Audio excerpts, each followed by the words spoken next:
Hello, welcome to Pergola Nurseries in Virginia. This is a great fun plant to grow in the pot.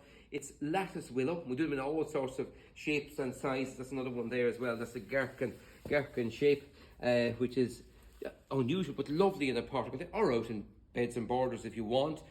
All you let happen is a little bit of green growth on top. Any growth that comes down here, keep nipping that away to show off this lovely stem work, and the plant looks well right through the year. So it can be planted in pots or containers or out in open ground.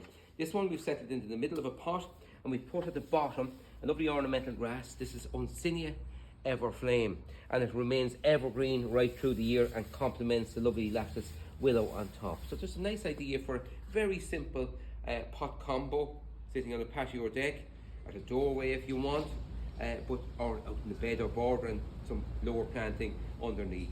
So that's lattice willow and Uncinia EVERFLAME. Goodbye for now. Enjoy your garden.